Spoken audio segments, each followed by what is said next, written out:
Good afternoon and welcome to this Chemistry World webinar. I'm Ben Valsler, Chemistry World's digital editor, and today we're looking at a recipe for success in exploiting machine learning and data science. I'll tell you a bit more about our speakers and the topic shortly, but first, here's a heads up on how you can make the most of the GoToWebinar platform in order to make sure that you get everything you need from this webinar. You can move the different elements of GoToWebinar around the screen to whatever fits you. If you're on a slow connection, I recommend that you switch off the webcams. There will be plenty else to see on screen, but they do hog a bit of bandwidth. So if you're on a slow connection, just switch us off. We won't be offended, and watch what's on the slides instead.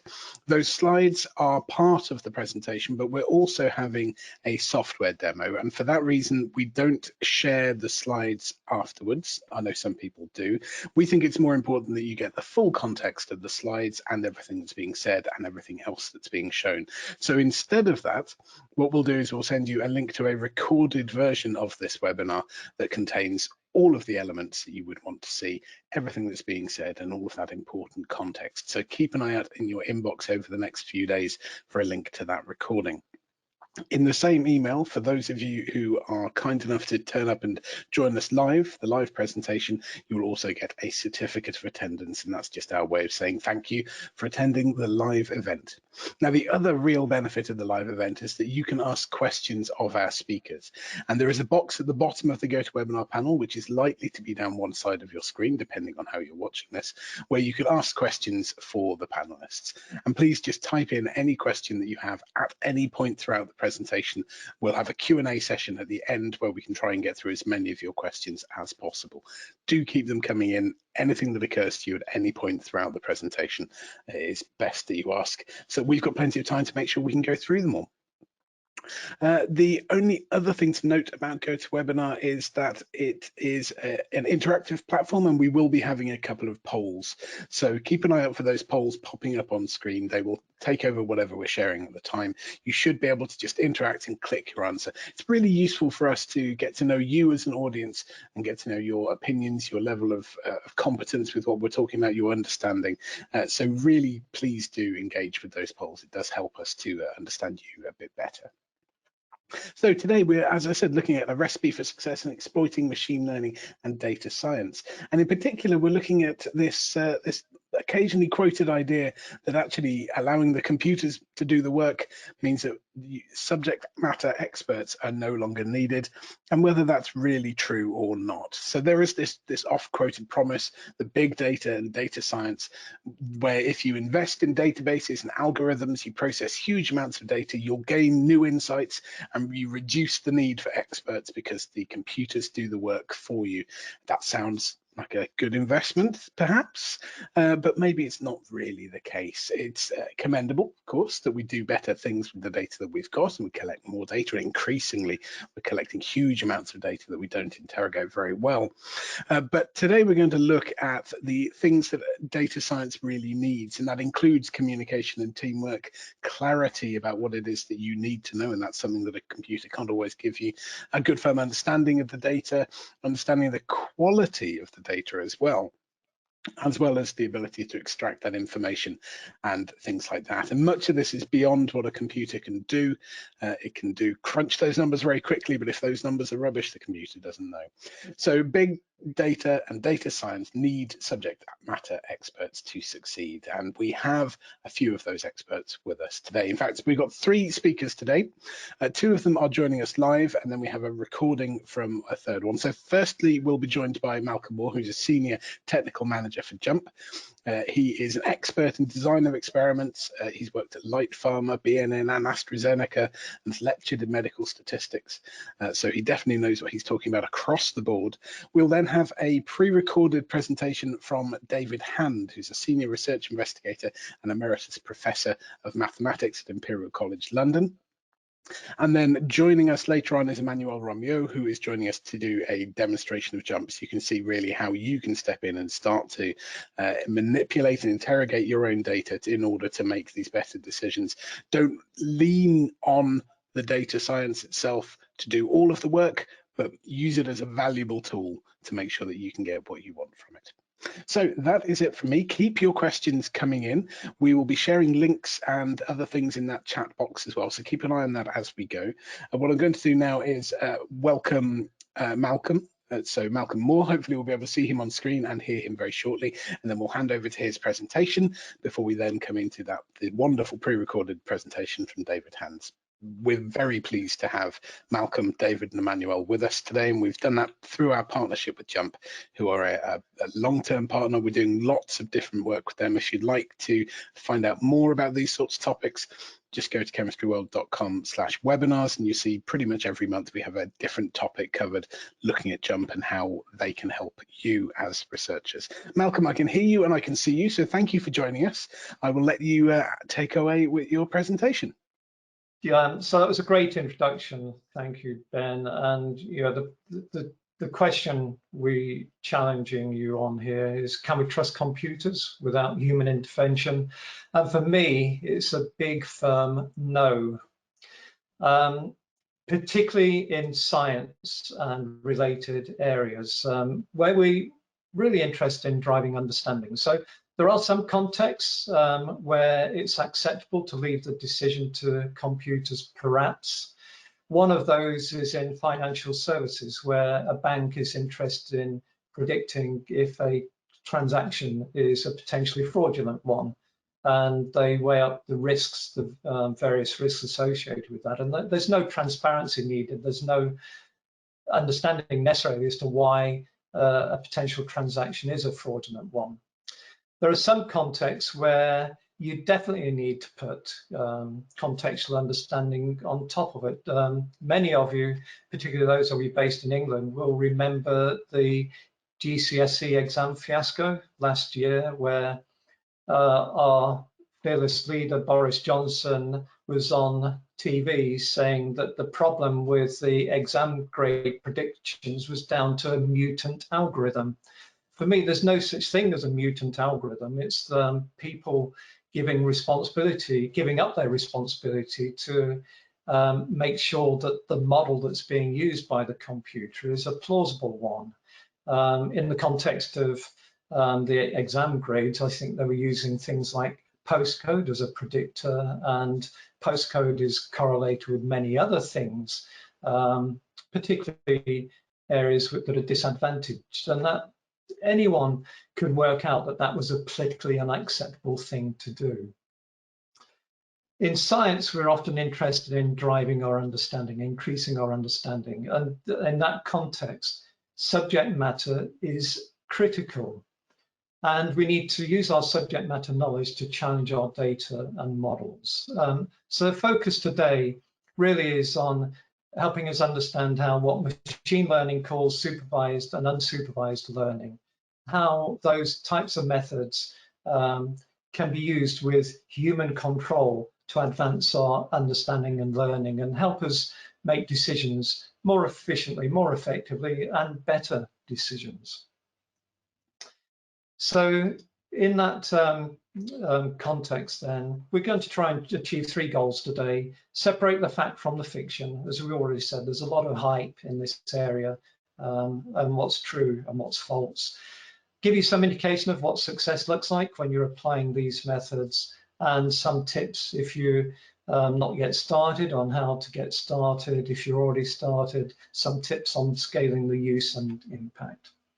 So with that, I'd now like to hand over to see what David Hand has to share with us, please.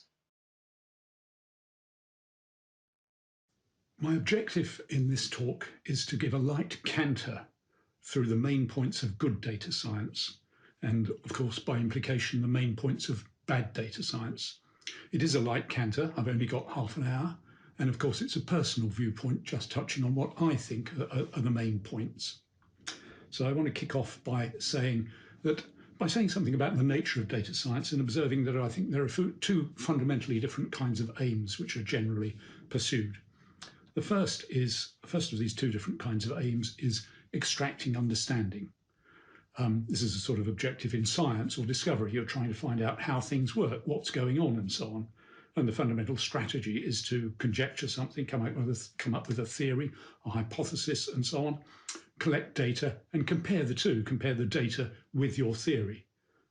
If there's a mismatch, you go away, you modify your theory, collect more data and repeat the cycle. Or perhaps you might try to find out if there are problems with the data and so on. But extracting understanding, that's the first fundamental kind of data science problem. The second kind is building operational systems. So, for example, in a corporate context, you might be trying to build a credit scoring system or a fraud detection system, or optimizing some kind of production process or something, for example.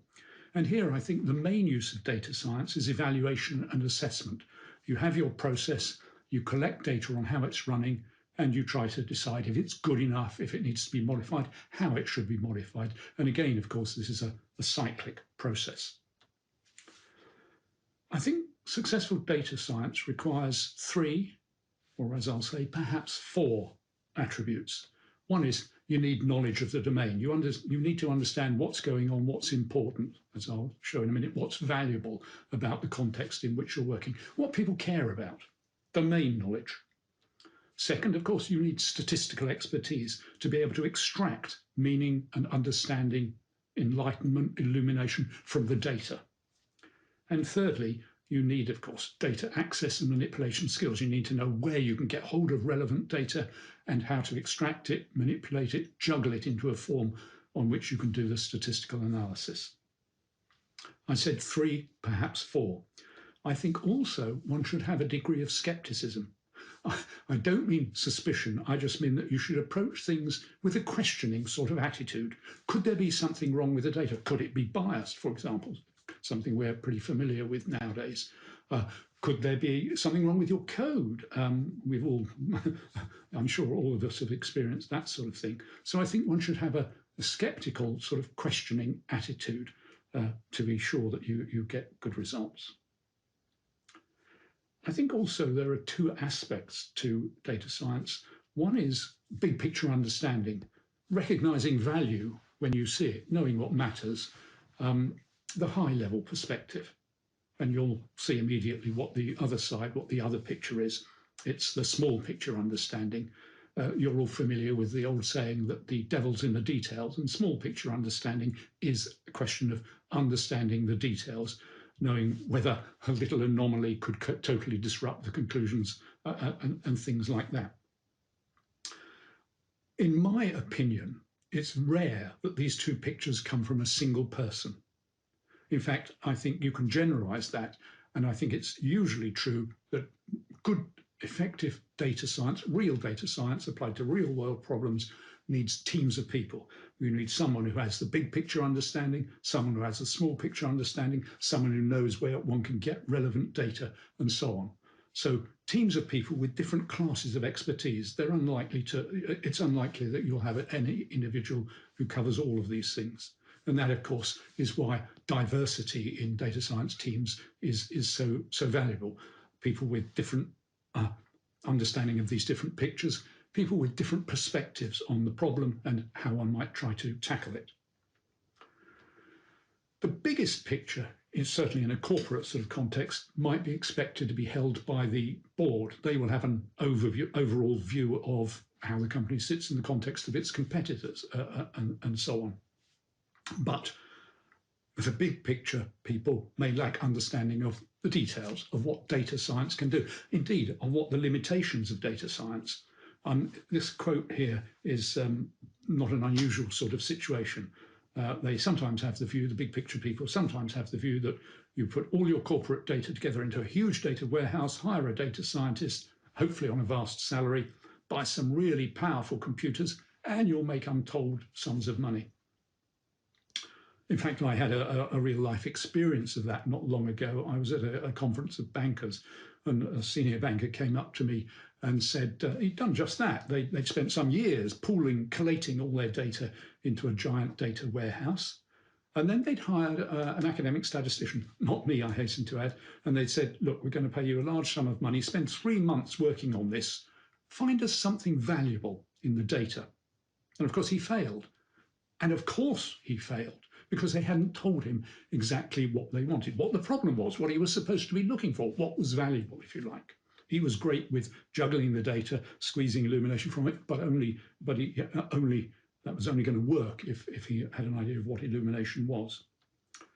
So my aim in this talk is to show you why that sort of passage in quotes won't happen, and to show you some of the things you should look out for.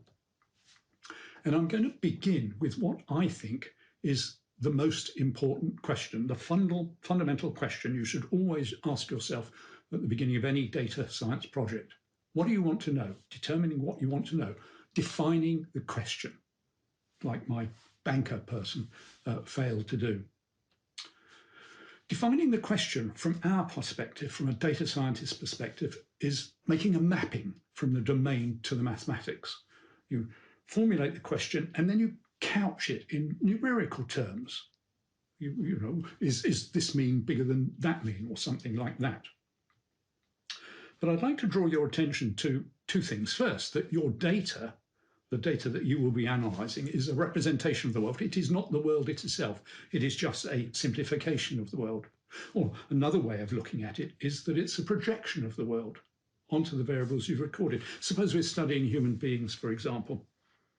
We can measure their height, weight, IQ, the length of time it takes them to commute to work in the morning, the type of car they drive, all sorts of things. We can measure lots of variables, thousands of variables, but we can't measure everything. Inevitably, what we've got is just a projection of the reality onto the particular variables we happen to have measured. It's a shadow, if you like. Important to bear that in mind. Your data is not the real world. In just the same way, your model is not the real world. It also is just a representation of the data. It is also a simplification. Indeed, it would be useless if it wasn't. Imagine a map showing all the details. If I want to get from town A to town B, I just want to know what are the intermediate towns I have to drive through, and I'll follow the road signs then. I don't want to know the shapes and colours of all the leaves on the bushes on the route, for example. And in fact, a physics example, consider the trajectory of a thrown rock. We say we have a model for that. It's a parabola, but that's not quite right. It is, in fact, an ellipse. We approximate it by a parabola by assuming a uniform gravitational field, and we also ignore air resistance, the impact of rotation of the rock on the path it will follow, and so on. Your model is a representation of the world, a simplification. And of course, in that simplification, what we're trying to extract, what the big picture and small picture people will work together to extract, is to decide is, what are the most important aspects that we can put into our model? What's the most relevant aspects? What aspects do we care about? And put them into the model. In general, of course, the world has more potential variables than we can possibly imagine interacting in all sorts of ways. It's more complex than we can imagine. And that, of course, poses a challenge for us because it makes formulating our question, what I started with, what do you want to know, defining the question, difficult, because there will always be uncertainties, ambiguities, simplifications, choices that you have to make. So, for example, I might want to know, is treatment A better than treatment B? This is an example I'm going to come back to. Is it better than treatment B? What exactly do you mean by better? Are distributional assumptions that you happen to make justified? It's easy to make assumptions, makes the maths work perhaps, but are they realistic? Or if they're contravened, does the analysis fall flat on its face? What variables are relevant? I've already said you can't measure everything, so you have to make a choice. And I'm sure most people in this audience are familiar with this, the hammer fallacy, which says that to a person who has only a hammer, every problem looks like a nail. But you can't do carpentry with just a hammer, and so you can't do effective data science with just one tool. Okay, so let me come back to this question, which I think is the fundamental starting point, the fundamental question. What do you want to know or do? The two sides of data science, the two types of question that I mentioned at the beginning, know or do. So I'm going to give you three little examples to illustrate the challenge. They're all simple examples, but they have hidden complexities. The first one's ordinal categorical data. It's common that we collect data, it's a common situation to collect data with just categorical responses, ordered categorical responses like mild, moderate, and severe, perhaps in the context of pain or illness, or in politics, you might be indifferent to or support a particular politician, or you might like and be ambivalent to or dislike a foodstuff, or for product quality, you might regard a product item as low, intermediate, or high quality, and so on. We can assign numerical scores to those categories, but they are typically arbitrary,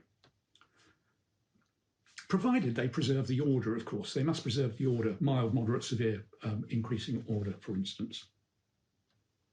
So I could score them as 1, 2, or 3, or 1, 2, or 4, or 1, 6, 25. It doesn't matter as long as the order is preserved. They're all equally legitimate representations of what's going on.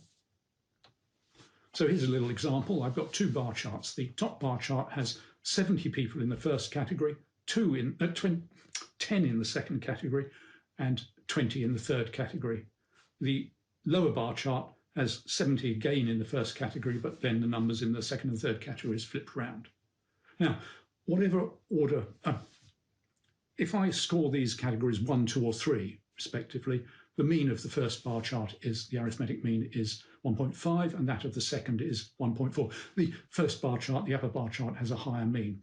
And that order of the means, the top one with the larger mean, is going to be preserved whatever order preserving scores I use. If I instead used 1, 4, 20 for the categories, I would still find that the upper bar chart had the higher mean. So that's pretty clear. It doesn't matter what I use for the scores as long as I preserve the order, which makes sense.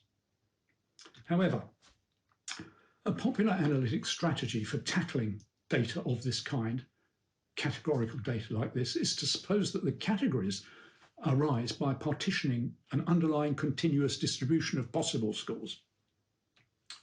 Now, because we've only got the counts in the 3 bars, the shape of that underlying distribution is not only unknown, it's also unknowable. And so a common assumption is to suppose it's normal, for good empirical reasons. I'm not knocking it. But what I'm about to say applies whatever assumption you make about the shape of that underlying distribution. Now, each of those bar charts had 3 bars, so they had 2 degrees of freedom. The numbers of people in them added up to 100, so 2 degrees of freedom. And so I can map them uniquely to normal distributions, which also have 2 degrees of freedom, a mean and standard deviation. So that's what I've done here. For the first bar chart, top left, I have produced the unique representing normal distribution. And what I mean by that representing is that the area under that top right normal curve to the left of the red vertical line is 70% of the area under the curve. Between the 2 vertical lines, the area is 10% in the top graph and 20% in the top graph on the right of the blue line. The proportions underneath the curve in the bottom right normal distribution are 70, 10, 20. And you can probably see now that something funny is going on. The mean of the top distribution is 1.5, and the mean of the bottom one is 1.8. And these are the unique normal distributions corresponding to those bar charts. So what have we got? What we've got is that with the raw categorical data, the top bar chart had the larger mean, and that would be true whatever ordered scores you assign to the categories. But with the uncategorized continuous distribution data, the top chart had the smaller mean. We appear to have a contradiction, 2 equally legitimate modes of analysis, but a contradiction. So I have a question for you. Which of these 2 analyses is right? I'm not going to answer that now. Maybe we can come back to it in the discussion if you like. Okay, let me move on to my second and slightly more elaborate example, comparing 2 groups. So the fundamental question here is of this kind: which choice of treatment or action or process and so on should I use? So for example, I might be comparing the survival time with drug A versus that with drug B, or a training method A versus a training method B, or whether I should contact a customer using a letter or a phone call, which would produce the better response, the response I want. The sort of language I'm going to use is I have 2 possible treatments. I'm going to call them A and B, and I'm going to call them cases for each case. And the question I want to answer is, for the next case, sorry, it should say case there, not subject. For the next case, will A or B yield the better outcome? And I'm not trying to trick you here. To remove any ambiguity, I shall take larger on some scale as better. So, for example, with weight loss, a larger loss is better. With a teaching method, a greater score on a test afterwards is better, and so on. And I note parenthetically here that constructing a scale to measure what's better might be the work of years. Okay, so how do we go about tackling this? What we do is we collect, because I want to know what's going to happen to the next case that comes through the door. We collect cases which are like the next case, or which we think will be like the next case, and we infer that a new case will behave in a similar way. So here's my notation. I've got case Z, the next one who comes through the door, will score ZA if they were given treatment A, and ZB if they were given treatment B. And what I want to know is the expected value of the difference between ZB and ZA. I want to know if that's bigger than 0 or less than 0. But suppose you can't give both A and B to each case. So, for example, survival time, you can give someone a medication and see how long they survive with it. Once they've died, you can't go back and give them the other medication. You can only give them one. Training is likewise. Once people are trained, they're trained. You can't then train them a different way.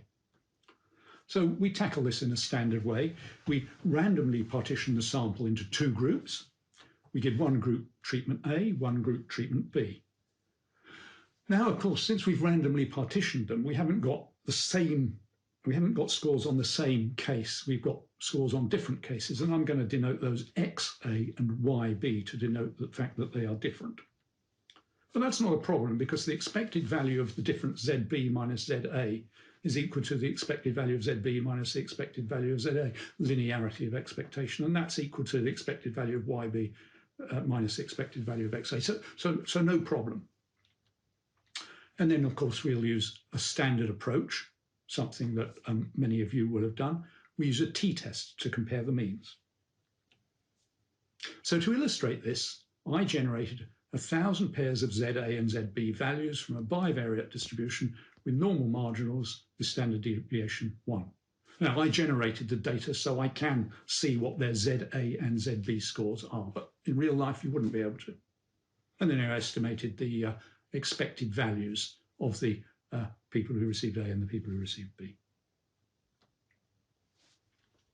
And here's my results. The top left histogram is the histogram of those who received A. The top right histogram is the histogram of those who received B. I've got 1,000 cases in each group, and there are the means. For A, minus 0.01, for B, 0.19, so that the mean of the difference is 0.2, which is greater than large samples, so it's highly significant. My conclusion from that is that the chance of seeing a difference as large or larger than that actually observed is tiny if treatment B is not better than treatment A. Note how carefully I've phrased that conclusion. When I prepared this talk, I was thinking I would say a little bit about p-values and how they are a very useful tool, a very valuable tool, if they're used properly, but they can easily be misused, so you have to tread carefully. But I decided half an hour, I just didn't have time. Again, maybe we can talk about that in the discussion, if you like. But I perhaps did trick you. I rushed into a comparison of the means. I'd like to ask you now, do we really want to compare the means? We didn't spend much time saying, what do we really want to know? What's the question? Perhaps it's the case that most people have a ZB score, a score under treatment B, slightly smaller than their ZA score, and a very few have a ZB score much larger than ZA. For example, perhaps 1 in 1,000 people are made much better by B, while all the rest, the 999, are made slightly sicker by B. So I'm asking, do I care about averages? Would you want to take the chance of being that 1 in 1,000 if you were almost certain to be made sicker by B? So perhaps I don't care about averages. Perhaps I really want to know, does a new subject, I should be case here, I'm sorry, the new case have a higher chance of doing better on A or B? Not expected values, is the chance of doing better. And what's the chance of doing better on A or B? So means, averages, which I rushed into, weight probability by the size of the effect would be irrelevant for the question I really want to answer. I want to know about probabilities, whether effects are larger or smaller. So I really want to know is the probability that ZB minus ZA bigger than a half? That's really what I want to answer. Well, I can try to tackle this with the Wilcoxon test, the Mann-Whitney test. What this says is if you've got two independent groups, if XA is an observation from population B and YB is an observation from population B, it tests that statistics, whether the probability of YB minus XA is bigger than a half. Well, that's great, that's pretty clear. But that's not really what I want to know either. I want to compare the A and B scores on the same subject. It's the ZB minus ZA difference that I'm interested in, and whether the probability of that is bigger than a half, which is different from the YB minus XA. Now, I generated the data, so I know what's going on. These are my two distributions again, squashed to get them on the slide, and one's flipped, but you can see what's going on. And we saw that the YB mean was bigger than the XA mean. Now, I actually know what the bivariate distribution is. It's that.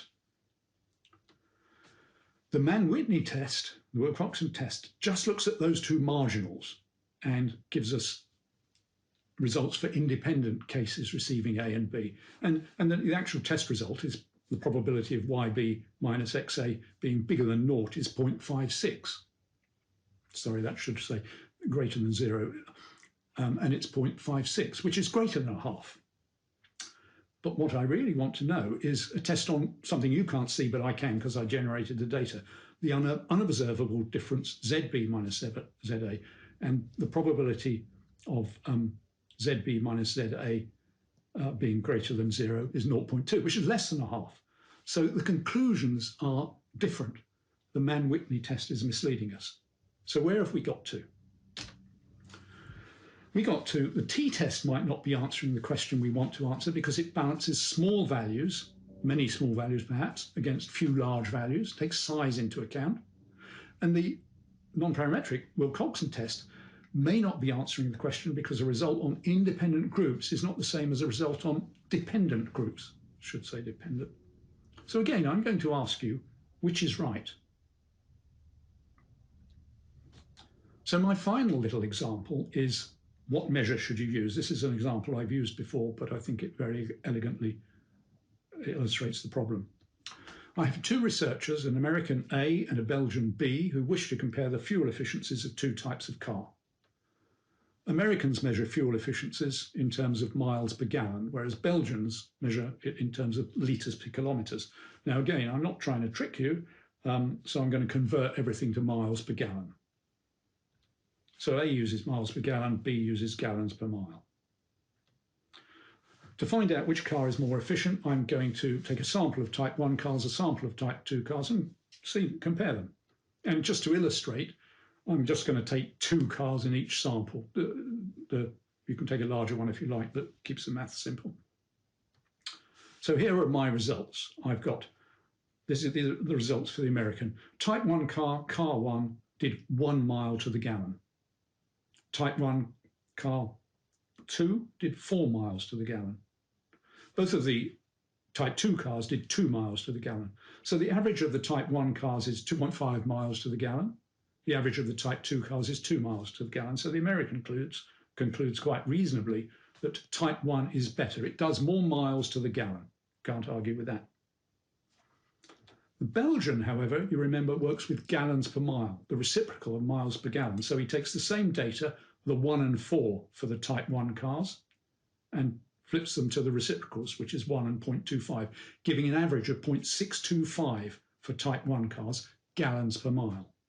For type 2 cars, his average is 0.5 gallons per mile. So he also concludes type 2 is, but he concludes, his conclusion is type 2 is better. It does fewer gallons to the mile. So we have an apparent contradiction. Same data, just analysed in a different way. So who is right? Incidentally, there's an obvious explanation to this, that reciprocal is a nonlinear transformation. And you all know that the expected value of a nonlinear transformation f is not equal to f of the expected value. That's the obvious mathematical explanation, but it doesn't answer my question. My question was, which type of car is more efficient? I know why those two answers are different, but which one's right? Okay, so I've given you 3 problems, each with several solutions, and which of these solutions is the right one to do depends exactly on what you want to know.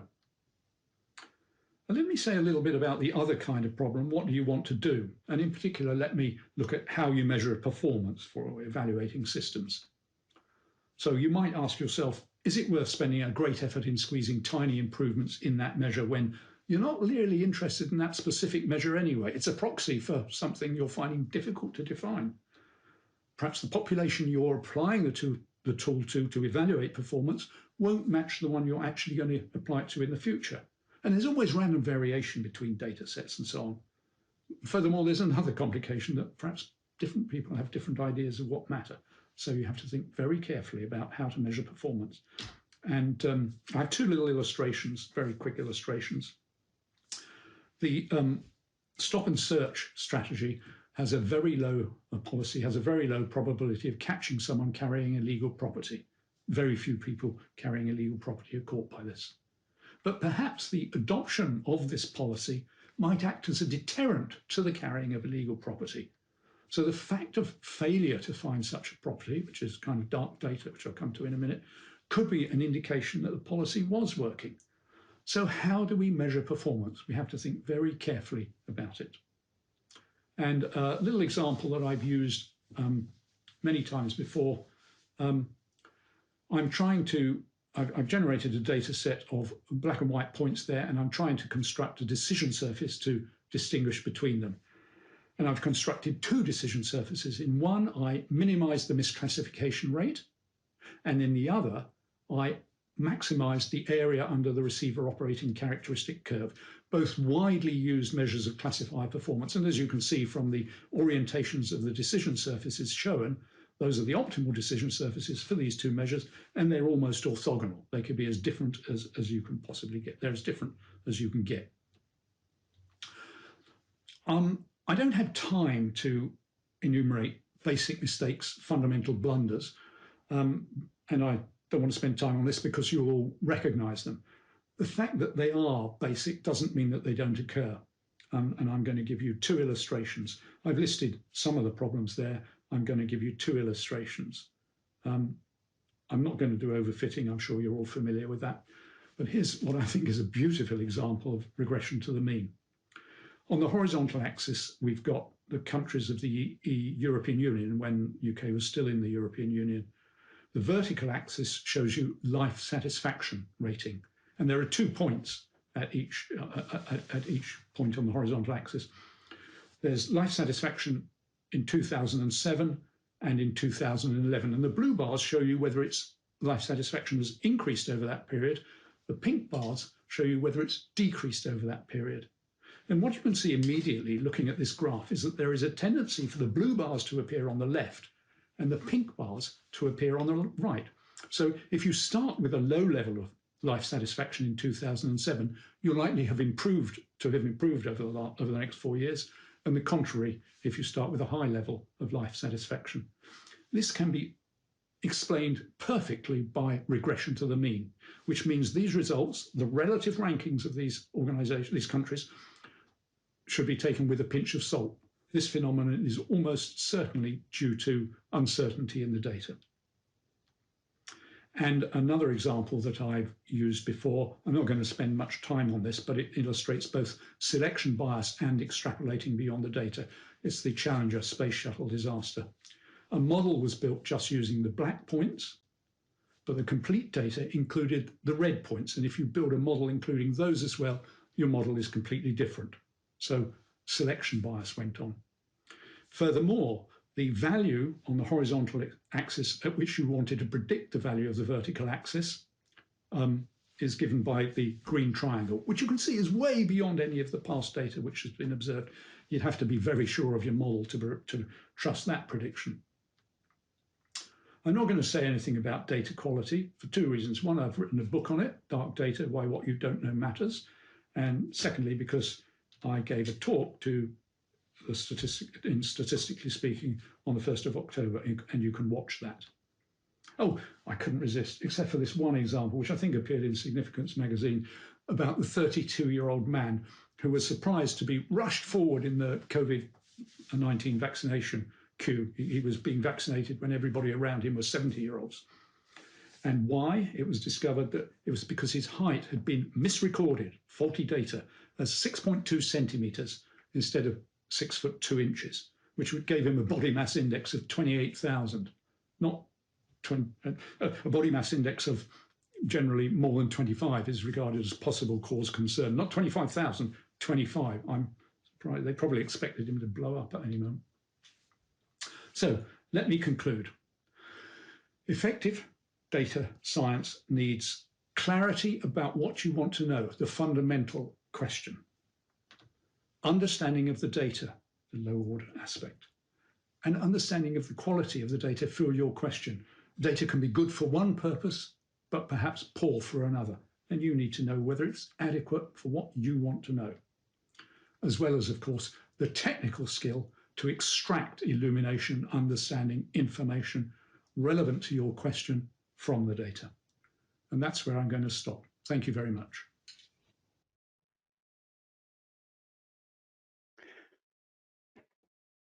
That was a fantastic presentation from David Hand. I see he couldn't resist getting a plug for his book in, but you can't really blame him for that one.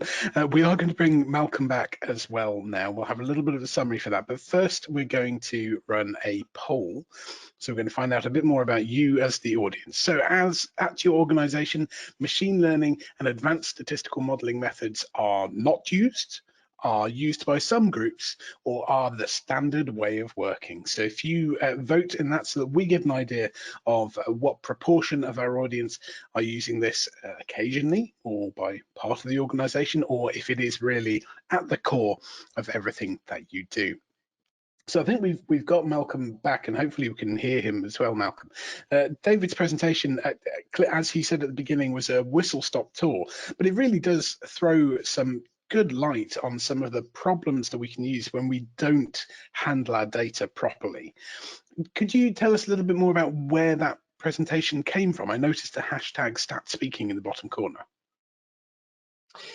Yes, thanks, Ben. So yeah, we run a series of workshops that we call Statistically Speaking. So David originally put this presentation together for one of those workshops that was done around about a month ago now, I think. So we thought it was such a great message that we'd expose more people to it. He posed many questions that he didn't answer, of course, and what he was really challenging us to do is get clarity about what we're aiming to learn from our data. And data analysis needs to be in the hands of a thinking person. And if you devoid our responsibility to overlay that thinking, don't be surprised if you get some nasty shocks. I guess his point as well was one thinking person isn't necessarily enough. You need that diversity of experience and a viewpoint in order to make sure that actually you start this off from a really firm grounding and don't make those mistakes. Yeah, definitely. He gave us the warning about the high-level thinkers who are perhaps more inclined to go along with the hype of machine learning and big data, and we need to honestly, have an honest conversation about what really is possible and make sure that we don't go down one of these paths of trusting everything to the computer, and then we pay for it big time. And the downside of that is that we get put off from using these methods, of course. Of course, yeah. Right, I think we've got about 65% of the audience have voted in that poll now. I'm going to close that poll in a few seconds. So if you do want to let us know about your organization, do it in the next few seconds. And you're about to run out of time now. So let's have a look at those poll results. So 33% of our audience aren't using these methods. Hopefully presentations like this one will help you to decide whether or not you want to and what it is that you need before you can take that step. 54%, though, the majority are using it in some groups in their organization, and 13% adopt it as a standard way of working. Malcolm, does this reflect what you see wider in the industry? It certainly does. What it really reflects is that this is a journey that we're on. If you're at the beginning of that journey, it starts with motivation. You need some motivation to get going, and don't swallow the hype. Be honest about what's really needed to make machine learning and data science productive for you. Once you get started, you don't go gung-ho. You want a few test cases and demonstrate success and demonstrate what works for you. And then once you realize some of those benefits, you then scale up. So it's we all see that full spread of answers, basically, Ben. Excellent. Okay, well, I think you're going to recap before we hand over to Emmanuel, so I shall sit back and let you take it away. Yeah, thank you, Ben. So the main points that David was aiming to get over in his presentation is what's needed in a scientific context to increase your chances of success with machine learning and data science. He very early on in his presentation, he made this distinction between be clear about what it is you're trying to achieve. If you're in the R&D part of your process, what you're phenomenally interested in is, or primarily interested in, is extracting understanding and increasing your understanding about the product or the process that you're working on, or even the measurement system. Once you're in manufacturing, then sometimes you may be wanting to use these methods to build operational systems, which is part of both the optimization of the process, but also the control of the process. So clarity about what you want to know is the first thing.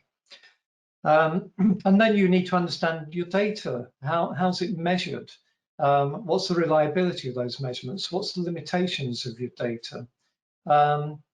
And what's the quality of your data? Are there any errors in the data? And then we need the ability to extract information from our data using the class of methods that are known as machine learning. Throughout all of those steps, subject matter knowledge is needed.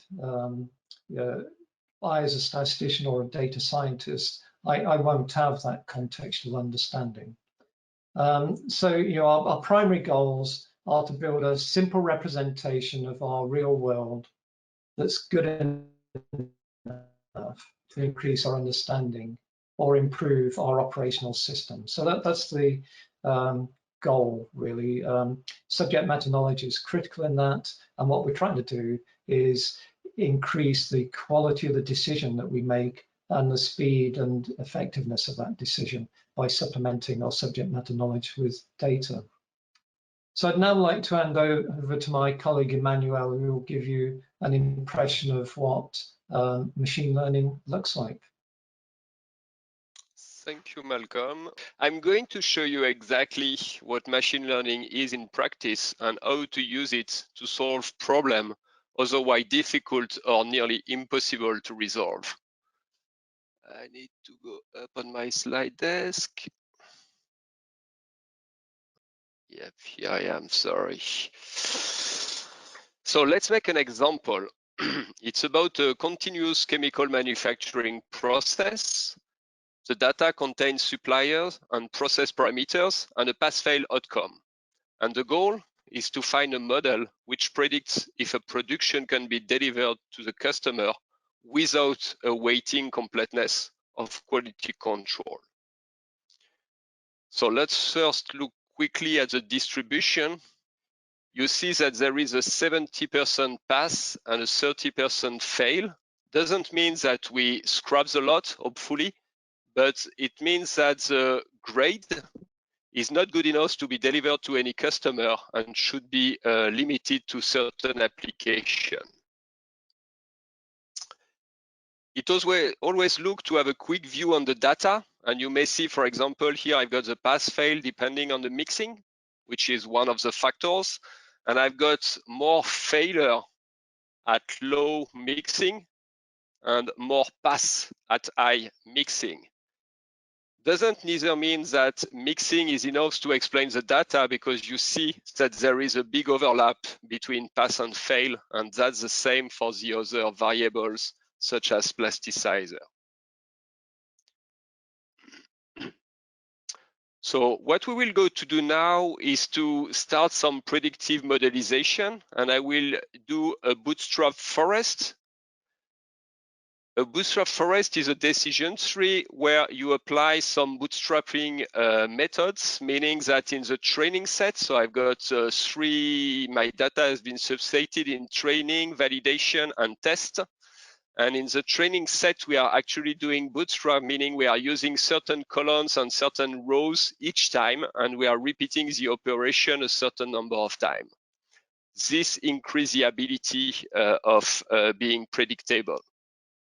What is important is that here we can identify the main factors that play a role on the pass-fail outcome, and we find the plasticizer I mentioned previously and the mixing as well. More interestingly, you will see here, for example, that when I've got an actual fail that don't want to be delivered to all customers, but to certain of them only, it's predicted as a pass in 25% of the case, which is an issue because it will lead to customer insatisfaction if they receive a material which grade is not good enough for their application. What could be important is to apply a profit matrix. A profit matrix means that here I've overweighted negatively this situation of an actual fail, which is predicted pass. It has been weighted at -5. And in that case, you may see that the level of false positive rate, which was 25%, is reduced to 10%, reducing the customer insatisfaction. Here, I've been through one of the predictive modeling tools, which is Bootstrap Forest, but you may see that there is many of them. So the easiest way would be to use model screening to test all of them at once, which I did it here.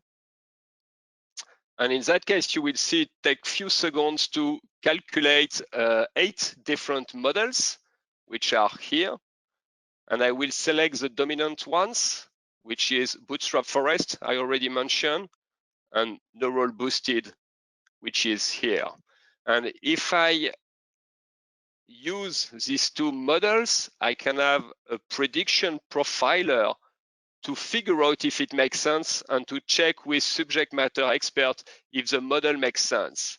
So here I've got my neural model, and here my Bootstrap Forest model.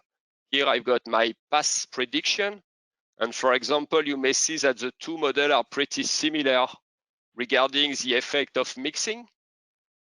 And they are pretty similar here regarding the effect of flow rate. But they could be slightly different here, for example, for the plasticizer, with neural model showing a positive effect of plasticizer, while on Bootstrap it's a flat line. So it's important to challenge the model based on your subject matter expertise to ensure that the right model is applicable. Ultimately, in that case, if I pick the optimal, in both cases with the same setting, I've got 100 pass rate, so I'm fine with those settings, whatever the model I use. So now we maybe go to the second polling question. I will hand over to you, Ben, to launch the question. Thank you very much. So yes, we have a few minutes left, but let's find out a little bit more about you as an audience. And then I think we've got a little bit more wrap up before we do 2 or 3 questions. So what challenges do you face using or getting colleagues to use machine learning and advanced statistical modeling? So we're going to give you just 30 seconds or so to vote in this. It's really useful for us to know, and certainly for JUMP to know what it is that's really putting those barriers in the way. What hurdles do we need to jump before people start to use their data, machine learning, advanced statistical modeling in ways that can save them time, save them money, make sure that they're getting the best value of the data that they do have. In fact, while people are voting, let's take one of these questions. Let's see if we can get Malcolm back online. So Malcolm, hopefully you can hear me asking this question. Hugh has asked, how do we interrogate our underlying assumptions relating to key questions? So how do we take that very first step of saying, you know, what are the assumptions we're making, and do they stack up? So I think, firstly, clarity about what your assumptions are, Ben. You know, in the absence of that context, you know, I'll give a general answer. When often, you know, we're learning statistics, one thing we often get taught in a way which has got a good aim, but it's not a practice I subscribe to. We often get taught that we need to challenge if our data is normally distributed. And if we're using a modeling method such as multiple regression analysis, for example, multiple regression analysis doesn't actually make an assumption that your data is normally distributed. What it makes is an assumption that the unexplained variability in your model follows a normal distribution. You know, clarity about what the assumptions are is important. So in the context of that particular method, what we usually do is look at what are called the residuals from our model, the unexplained variation. And we would use perhaps visualization methods to see what the shape of the residuals from our model are. Does that follow one of these bell-shaped curves of a normal distribution? And there are various tests. You actually want one of these things called a p-value that tells you with a degree of statistical confidence about that assumption. So, you know, in a general way, you know, be clear about what the actual assumptions are, and then you know, if it's assumptions based upon a statistical method, then there are ways of dealing with that. If it's assumptions about what you think you know, then go and collect some data to verify if what you know is true. So, you know, that in the interest of time, I'll perhaps leave it there. Of course, it's always the problem with assumptions, that so many of them are almost subconscious, that we're assuming things that we don't even know we're assuming. And so getting that first bit of data may really be the key to dispelling some of those assumptions. Right, about 60% of the audience have voted. Let's close that down. And once again, we'll just quickly share those results.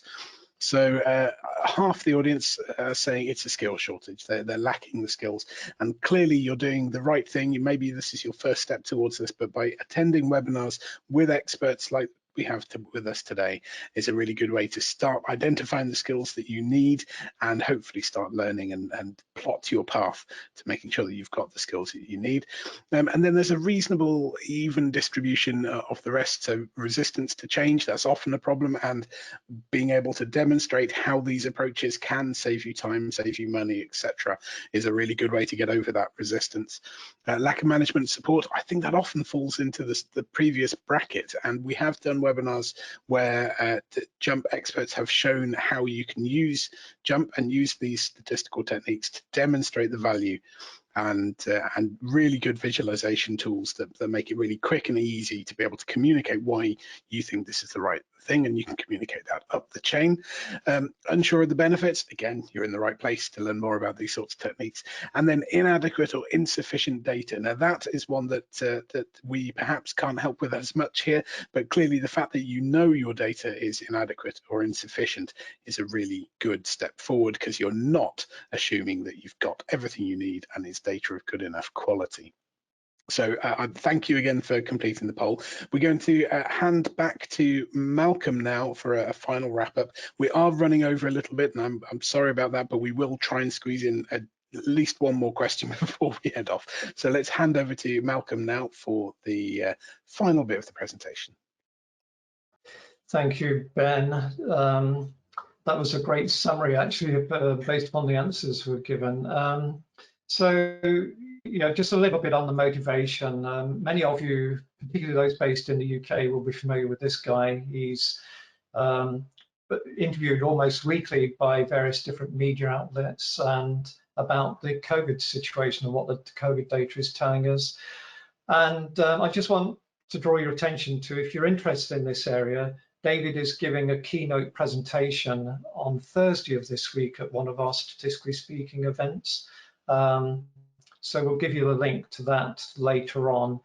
Just two of the things he'll be communicating in that event is challenging this mindset of don't just plug your data into algorithms and expect it to tell us what it means. We have to bring knowledge, judgment, and insight to the interpretation of that data. And then if we're going to get engagement from people, other stakeholders in our company, we have to embed that in the story and tell that story. We need to be bold about what we know, but be honest about what we don't know. And that comes back to this issue of we've got the right data. So if we're bold, if we're honest about what we don't know, that tells us what new data to go and collect. And this issue of data science, machine learning, it's not a magical answer in one pass through the cycle. You go through lots of different cycles, and that requires us to think about what additional data we need to collect. So, just to summarize very briefly, you're scientists, you've got curiosity. To better exploit data, what you need is the tools and the skills. And with regard to the tools, if you want to give JUMP a try for free, then you've got the option to do that for 30 days. Just go to jump.com/try. I think more than 50% of you said that there's a skills gap, and we're very conscious of that. So we give free online courses to help you acquire these skills, and learning is a lifetime journey. So this is to get you started on plugging your skills gap. So there's this is called statistical thinking for industrial problem solving. If you just do a search on STIPS, STIPS, and JUMP, you'll get a match to that if you're interested in filling your skills gap or plugging some of that skills gap. So I don't know if we've got time for another question, please, Ben. I think we would be doing our audience a disservice not to. So let's see if we can just squeeze in a couple more. So I think let's stick with this idea that that scientists have the right sort of mindset in the first place. Joseph said, "Do you need to have a statistics degree in order to study data science?" So his example: can a chemistry graduate become a data scientist? Most definitely. So the best data science is done by the scientist. Yeah, let's be clear about that. The people like me who come from the statistics community, our job is to support you to do the real science, and you're supplementing the real science with data. So that's the mindset. And that goes back to what David was saying about having that sort of slightly cynical approach to, are we really getting what we want from this, and questioning our assumptions and questioning our results, something that's trained into you quite aggressively as you become a scientist, whether that's a chemist, biologist, physicist, whatever it may be, that cynicism to question your results. Emmanuel, let's see if you can take this one from Ian, who said he's a brand new learner, so he just started his journey into understanding these sorts of statistical methods. How do you choose which model to help address a particular problem? So when you have a series of different statistical models that you could use, how do you know which one to pick? I would say the visualization of residual, as Malcolm already mentioned. There is some statistical numbers such as the IKK, which could be helpful, so the lower the better, or the R square, the higher the better. But looking at the residual, looking at the data is always useful. And just a quick comment on the skills. I'm coming from biochemistry. And when I started using JUMP, I was doing a linear regression on Excel, and that's it. So you can start from a very low level, definitely. Excellent. And clearly we've already... just go ahead, Malcolm. All models are wrong. Okay. Your goal is to find a useful model that helps you make a better decision. And so don't get fixated on, is this model perfect? You will never get a perfect model. Is the model helpful in supplementing and helping you make the decision you wish to make? Sooner or later, you'll collect additional data that requires you to revise your model and understanding. It's a cyclical process that we go through many times. Excellent. That's a very good point. We do hear that a lot, especially about climate science, and we hear all models are wrong, but some are more accurate than others. So that's a very good point. Ian, hopefully that's useful. It seems like there's no sort of set in stone. You must always use this model to address this question, but it seems that you're on the right path to learning how to use these sorts of techniques in order to do better science. So that is really all we have time for. We have overrun, and thank you to everybody. I can see there's still, most of the audience actually have stuck with us as we've run a few minutes over. I hope you very much enjoyed that presentation from David Hand, and I'd like to say a huge thank you to Malcolm and Emmanuel for joining us today. There's a few links on screen, but we've also shared them in the chat. Copy them down now before the webinar ends, but we will also send you that follow-up email, which will have a link to the recording, your certificate if you attended live, and we'll send you a few links as well to make sure that you can make the most of this and follow up on your learning. And once again, chemistryworld.com/webinars. There are monthly webinars from JUMP, as well as all of our archive of different experts covering different aspects of how a statistical thinking approach can help you do better science, help you make more from the data you've got, help you collect the right data, help you convince those people in power that this is the right approach that you need to take. So have a look at that, and do join us for the next Chemistry World webinar. A final thank you to JUMP for, as always, helping us to find excellent people who make really valid points in a very clear way. I'm Ben Valsler, Chemistry World's digital editor, and we'll see you for the next Chemistry World webinar. Thanks again.